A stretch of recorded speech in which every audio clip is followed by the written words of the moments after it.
누가복음 17장 1절에서 10절까지 무익한 종이라는 제목을 가지고 말씀을 나누고자 합니다. 누가복음 17장은 예수 그리스도께서 제자들에게 하실 말씀입니다. 두 부분으로 나눈다 하면 17장 1절에서 4절까지는 형제들을 실족하게 하지 말고 잘못한 형제를 용서하라는 내용입니다.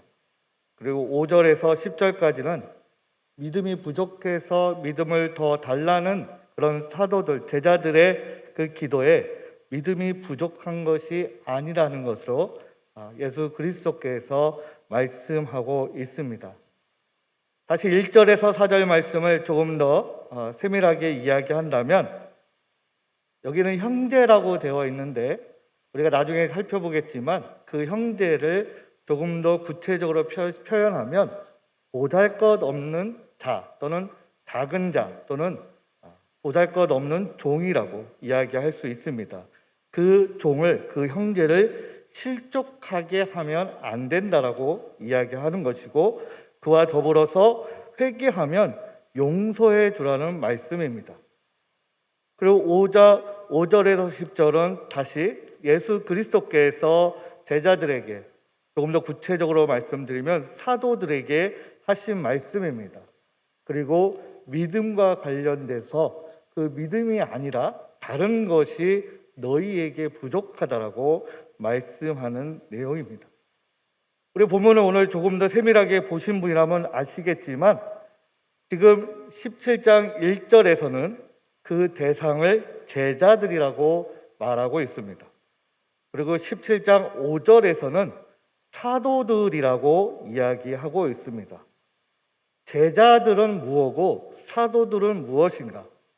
우리가 얼핏 아는 것처럼 예수 그리스도께서 이제 광야에서 금식을 하시고 기도하시고 이제 제자들을 부르셨고 그 제자들 가운데 우리가 아는 12명의 제자들 말고 더 많은 제자들 가운데 즉 12명의 사도들을 부르시기도 하셨습니다. 우리가 마태, 마가, 누가에는 이렇게 12제자를 부르신 사건이 차례대로 기록되어 있습니다. 하지만 이 누가에게만 사도라는 기록이 기록되어 있습니다. 우리가 성경을 깊이 또는 자세하게 딱 줄쳐가면서 그거를 외워가면서 우리가 성경을 보지 않기 때문에 어느 부분에서 제자 또 어느 부분에서 사도라는 것이 나왔는지 사실 익숙하지는 않습니다. 우리가 알고 있는 것처럼 12명의 제자가 12명의 사도라고만 우리가 알고 있지만 사실은 많은 제자들이 있었고 그 중에 12명을 사도라고 기록하고 있고 그 기록하고 있는 것이 바로 누가복음이라는 것을 우리가 기억할 필요가 있습니다. 제자, 그 제자는 무엇일까요?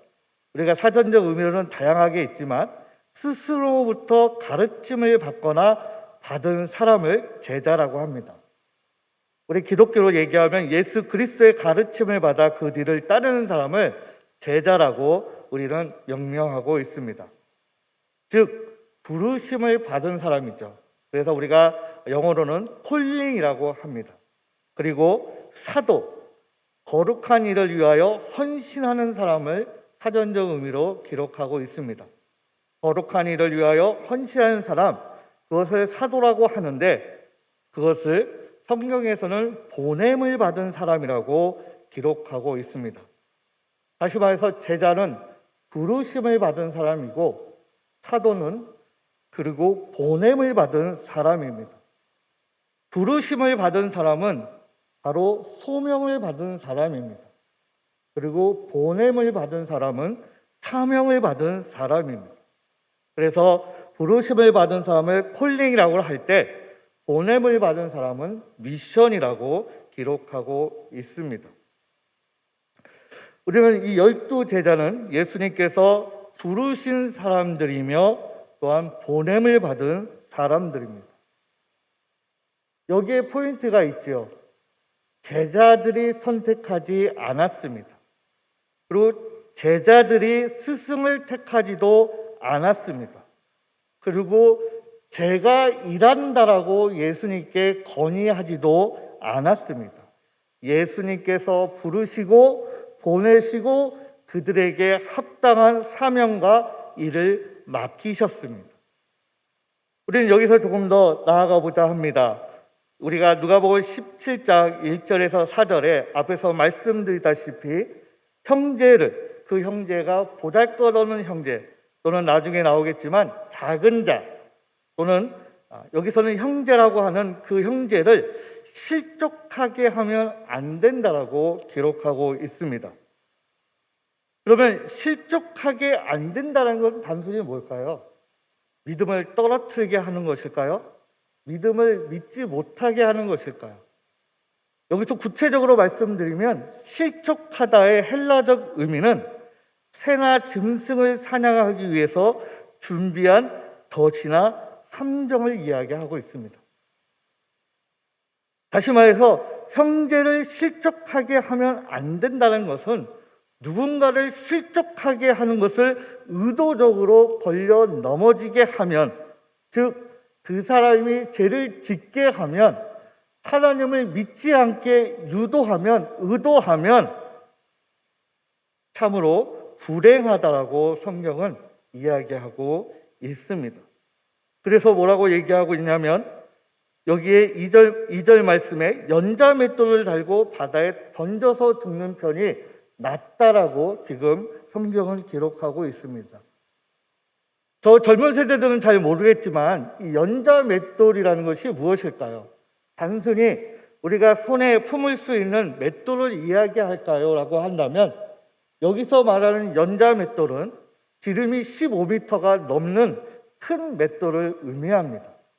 다시 말해서 연자맷돌이라는 것은 사람이 돌리는 것이 아니라 그 당시 짐승이나 주로 당나귀가 돌렸던 맷돌을 그래서 연자맷돌 또는 당나귀 맷돌이라고 이야기하고 있습니다. 다시 말해서 그 정도의 15m의 지름을 가진 맷돌이라면 대략 1톤 이상의 무게를 가지고 있습니다. 그러면 왜 예수 그리스도께서는 그 맷돌을 쥐고 바다에 빠지는 것이 낫다라고 얘기했을까요? 그만큼 단순하게 그 맷돌을 가지고 바다에 물에 빠지라는 이야기보다는 지금 언급하고 있는 그 실족해 하게 하는 그 죄의 무게와 심각성에 대해서 매우 강조하고 계신 겁니다. 다시 말해서 내가 누군가를 지금 의도적으로 믿지 않게 하고 죄를 짓게 하고 잘못되게 한다면 그 사람의 죄는 내가 스스로 맷돌을 쥐고, 근데 그 맷돌은 내가 들고 빠질 수 없는 거죠. 그만큼 매우 심각하고 그리고 매우 무게 있게 지금 그 무게를 이야기를 하고 있는 것입니다.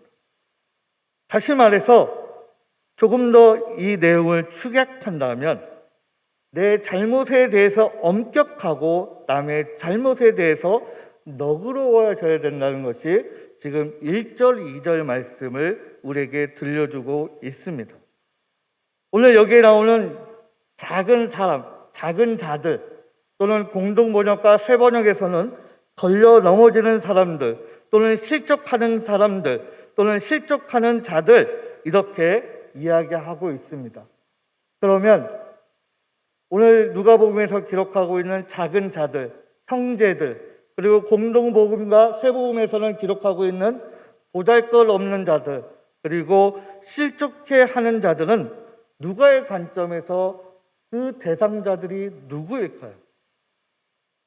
누가는 바로 그 대상자들을 이렇게 이야기하고 있습니다. 세리와 죄인들, 고아와 과부, 이방인들, 그리고 소외된 사람들, 다시 말해서 가난하고 연약한 이들을 언급하고 있는 것입니다. 그들을 걸고 넘어지면, 그들을 실족해 하면 엄청난 하나님의 분노가 있다라고 지금 말씀하고 있는 것이죠. 단순하게 죄를 믿고 안 믿고가 아니라 그 연약한 자들을 의도해서 괴롭히고 그들에게 불편함을 끼치게 된다면 내 스스로 연자 맷돌을 들 수도 없는 그 맷돌을 들고 물에 빠지는 것이 나을 정도로 하나님께서 그들에게 화를 주신다고 말씀하고 있습니다.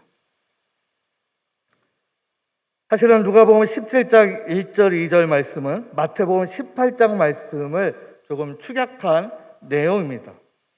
그래서 18장에 나오는 작은 사람들 또는 작은 자들, 누가복음 17장에 나온 작은 사람들은 같은 이들을 이야기하면서 또 상반된 이야기를 하고 있습니다. 마태복음 18장에 나오는 작은 자들은, 작은 사람들은 사회적 약자인 어린 아이들을 지칭하고 있습니다. 그래서 18절 말씀을 제가 조금 읽어보면 마태복음 18장 8절에서 10절 말씀을 공동 번역으로 제가 한번 읽어보도록 하겠습니다.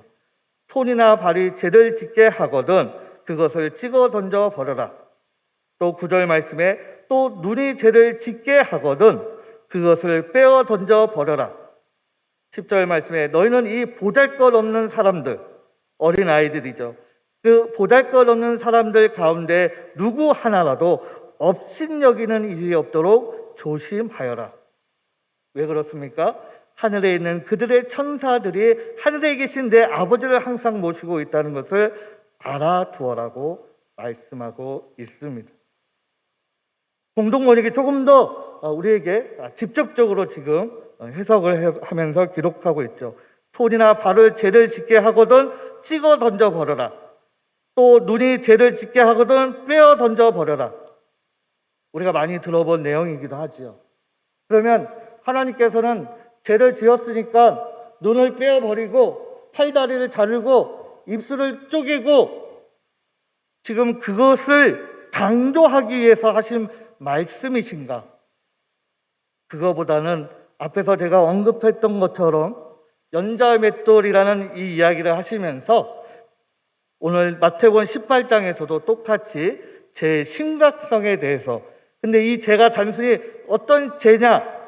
보잘것없는 사람들, 연약한 자들을 업신여기는 일이 있었다면 하나님께서 그것을 눈을 빼어버리고 그리고 손발을 찍어버리고 그리고 그렇게 용서를 구하라고 말씀하신 것은 다시 말해서 죄의 큰 무거움을 말씀하고 있습니다. 왜 연약한 자들을 업신여기는 것이 왜 그렇게 팽배하게 많았을까요? 왜 예수 그리스도께서 그렇게 끊임없이 언급할 수밖에 없었고 그 언급했던 그것을 제자들은 두 군데에서 그렇게 기록하고 있을까요? 그것은 너무나도 지금의 현대에 와서도 이루어지는 일이죠. 그렇게 해도 돼. 별거 아니야. 그렇게 해도 돼. 그렇게 해도 되라는 상식적이지 않은 그 생각과 사고와 행동이 지금 우리에게 문제를, 의문을 말씀하고 있는 것입니다. 그렇게 해도 되라는 그 백인들의 사고방식으로 인해서 흑인들을 노예로 부리게 되었고, 그렇게 해도 된다는 생각으로 군대에 갔던 무수한 젊은이들이 아무 이유 없이 자기들의 국민들에게 총을 겨루어야만 했었고, 또 그렇게 해야 된다고 생각했기 때문에 국민들에게 총을 발사할 수밖에 없었습니다. 또 그렇게 해도 된다는 생각에 무수한 여인들이, 특별히 아프가니스탄 여인들과 아이들이 교육과 인권을 빼앗기고 있고, 그렇게 해도 된다는 생각에 지금도 무수한 어린 아이들이, 그 수많은 아프리카의 아이들이 그 맨손으로 핸드폰의 원료와 화장품의 원료를 캐고 있기도 합니다.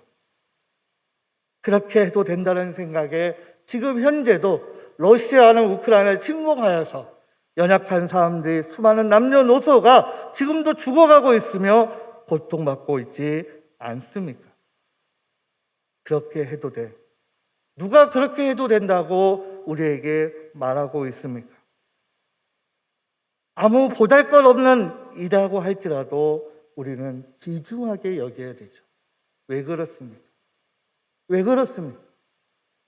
남녀노소 상관없이 왜 우리는 보잘것없는 이들에게도 불구하고 어린 아이임에도 불구하고 그들을 귀하게 여기고 그들을 존중하고 그들을 섬기고 그들에게 많은 것을 우리가 양보하고 사랑해야 합니까? 바로 하나님의 형상대로 지음을 받았기 때문입니다. 하나님의 형상이기 때문에 우리가 살인할 수 없는 것입니다. 하나님의 형상으로 지음받았기 때문에 그 사람이 부귀 영화와 상관없이 지위가 높고 낮음에 상관없이 그 사람이 장애가 있고 없고에 상관없이 우리는 그들을 업신여기지 말아야 하며 그들을 실족해 하지 말아야 함을 오늘 누가복음 17장 1절 2절 통해서 우리에게 들려주고 있습니다. 그러면서 3절 4절로 넘어가고 있습니다. 이 3절 4절은 용서에 대한 말씀을 우리에게 들려주고 있습니다. 이 역시도 마태복음 18장 15절에서 22절 가운데의 내용이기도 합니다.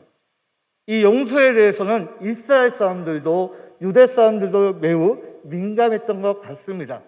탈무드에도 랍비들이 3번 용서하면 충분하다고 기록하고 있습니다.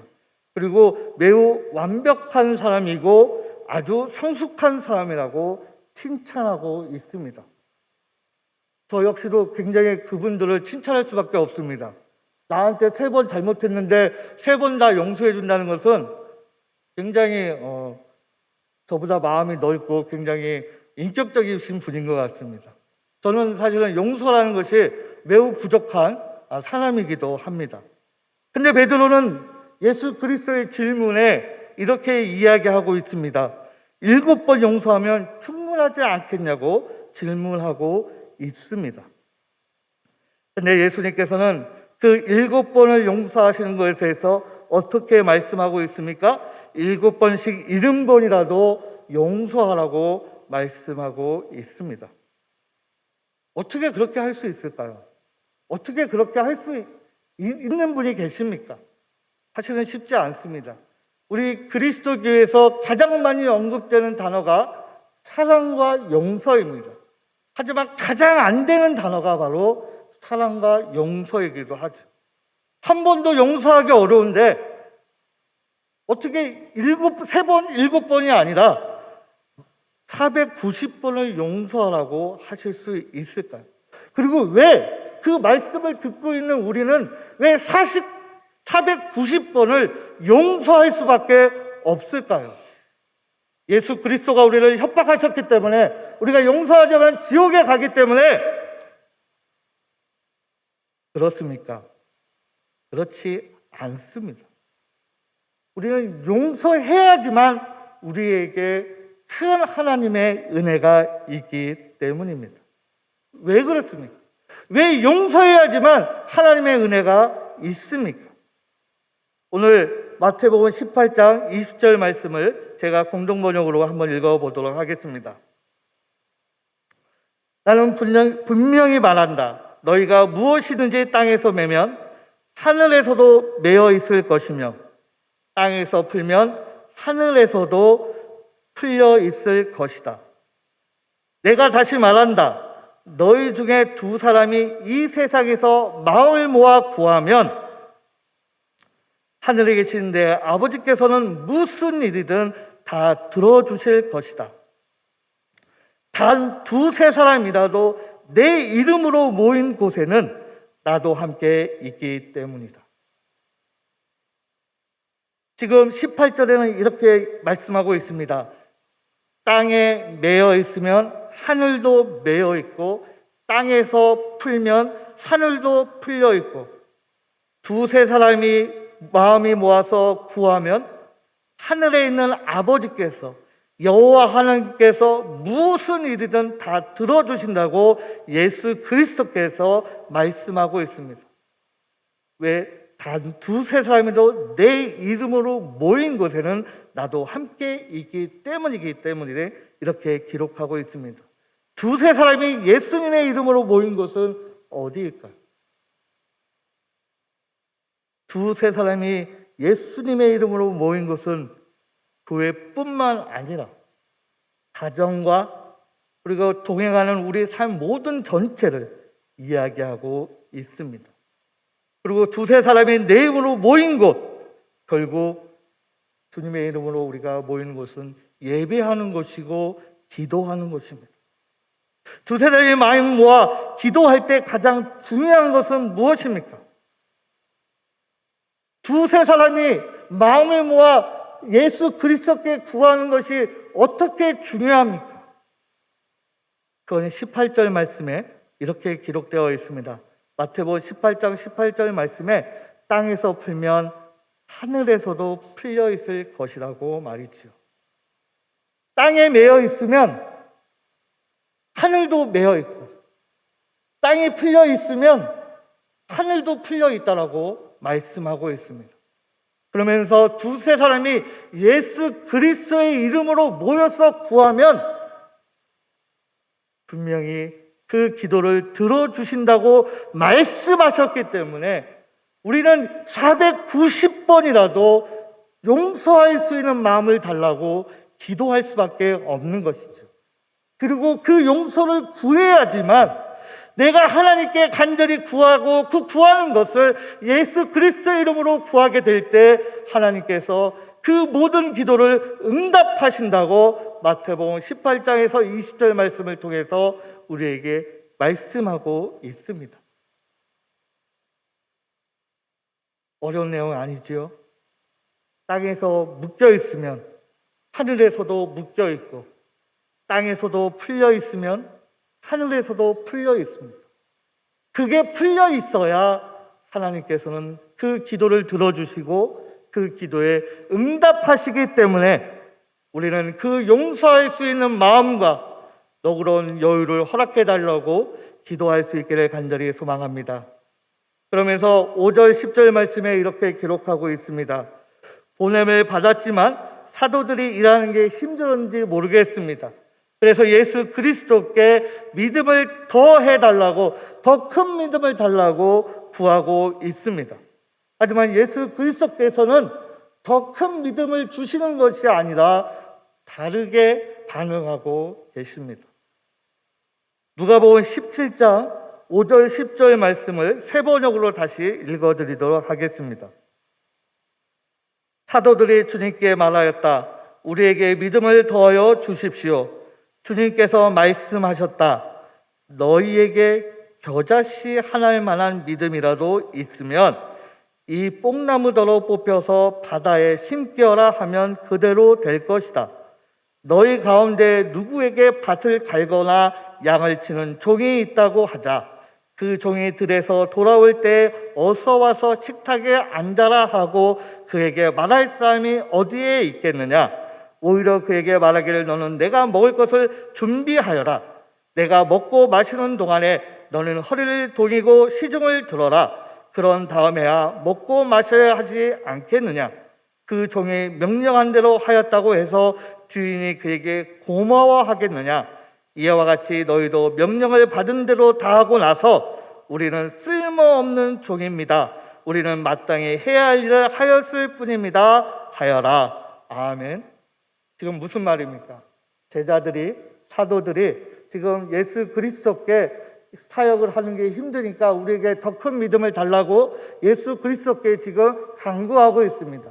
그런데 예수 그리스도께서 그 믿음이 아니라 지금 너희가 그거 가진 것보다 더 작은 믿음이라도 더 큰 일을 할 수 있다라고 말씀하시면서 종에 대한 비유를 설명하고 있습니다. 지금 이 종은 어떻게 말씀하고 있습니까? 주인이 일을 시켰습니다. 하루 종일 떼약볕에 나가서 그 노동을 하고 들어왔습니다. 그리고 주인은 그 노동을 하고 온 그 종에게 뭐라고 명령하고 있습니까? 주인이 먹을 음식을 준비하라고 명령하고 있습니다. 주인이 먹을 종이 그 준비하고 나서 주인이 그 음식을 먹고 마시고 그리고 끝날 때까지 옆에서 어떻게 하라고요? 시중 들라고 명령하고 있습니다. 그러고 나서 그것이 끝났다고 하여서 주인이 종에게 칭찬하겠느냐, 고마워하겠느냐라고 되묻고 있는 것입니다. 지금 예수 그리스도께서 그 제자들에게, 그 사도들에게 어떤 이유에서 이렇게 말씀하고 있는 것일까요? 그것은 지금 사도들이 자신의 그 공적을 드높이려고 하고 있는 것입니다. 하나님의 사역을 내가 이만큼 했으니까 알아달라고 하고 있는 것입니다. 근데 지금 예수 그리스도께서는 종의 비유를 통해서 너희가 충성되게 일을 하고 또 했을 때 주인이 고마워하겠냐라고 말씀하고 있는 것이죠. 어떻게 보면 성도의 입장에서는 매우 억울할 수가 있습니다.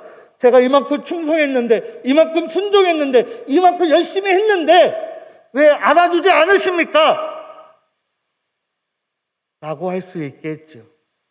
하지만 오늘 예수 그리스도께서는 그 종의 그 정체성에 대해서 지금 말씀하고 있는 것입니다. 우리는 우리가 이만큼 했다라는 것을 드러내는 것이 아니라 이렇게 열심히 하고 있습니다라고 고백하고 대답해야 한다는 것이죠. 왜 그렇습니까? 우리의 능력으로 한 것이 아닙니다. 우리의 기술로 한 것이 아닙니다. 우리의 물질로 한 것이 아닙니다. 하나님이 우리에게 물질을 주셨지만, 우리에게 재능을, 달란트를 주셨지만 그것은 나를 드높이기 위해서 주신 것이 아니라, 물질을 주신 것이 아니라 하나님 나라의 확장을 위해서 주신 것이고, 그것을 관리의 대상자로 우리에게 지명하셨기 때문입니다. 나의 잘못에 대해서는 엄격해야죠. 남의 잘못에 대해서는 너그러야 합니다. 그러면서 내가 가진 지위와 명예와 지식과 기술과 능력을 통해서 나보다 부족한 이들을 실족하게 만들어서는 절대로 안 된다고 말씀하고 있습니다. 오늘 말씀을 다시 정리합니다. 우리는 부족하고 용서받을 수 없는 존재임에도 불구하고 부르심을 통해서, 은혜와 믿음을 통해서 우리가 차지할 수 없는 의인의 자리에, 그 자리에 올라올 수 있었습니다. 그 은혜를 우리는 잊어먹고 나보다 부족하고 나보다 연약한 이들을 혹 오늘의 말씀처럼 우리가 업신여기지 않았는지요, 혹 우리가 실족해 만들지 않았는지 우리가 다시 한번 살펴볼 수 있기를 간절히 소망합니다. 우리가 무엇을 이룬다 할지라도, 우리가 무언가를 성취했다 할지라도 그것은 우리의 이름을 드높이는 것이 아니라 우리는 주 앞에, 예수 그리스도 앞에, 여호와 하나님과 성령 하나님 앞에 항상 우리는 보잘것없는 종, 부족한 그리고 무익한 종이라고 고백할 수 있기를 간절히 소망합니다. 하나님의 은혜를 통해서 우리가 이 의인의 자리에 올라설 수 있었고, 하나님의 긍휼하심과 하나님의 은혜를 통해서 우리가 온전하게 하나님께 예배할 수 있고, 온전히 예배할 수 있으므로 하나님께 기도할 수 있게 되었고, 하나님께 기도할 수 있게 됨으로 인해서 우리의 간절함을 하나님께 전할 수 있게 됨을 큰 은혜로 여길 수 있는 저와 여러분들이 되기를 간절히 소망합니다. 오늘 다시 한번 우리가 열심히 함으로 인해서 우리가 이룩한 것이 아니라 하나님의 은혜를 이룩한, 우리는 보잘것없는 무익한 종이라고 또 이렇게 고백하며 한 주간을 열심히 달려갈 수 있는 저와 여러분들이 되기를 간절히 소망합니다. 기도하겠습니다. 하나님 아버지, 감사합니다. 우리가 가진 것이 보잘것없음에도 불구하고 우리가 남들보다 조금 더 있다고, 더 많은 것을 안다고, 더 높은 위치에 있다고, 더 많은 것을 누리고 있다고 혹 우리가 그렇게 내세우지 않았나 모르겠습니다. 우리가 가진 것, 소유한 것, 누리고 우리에게 준 능력과 재능 모두가 하나님께서, 예수 그리스도께서, 성령 하나님께서 우리에게 주심을 믿습니다. 하나님, 우리의 이 모든 것을 가지고 하나님을 드높이는 자가 되게 하여 주시옵소서.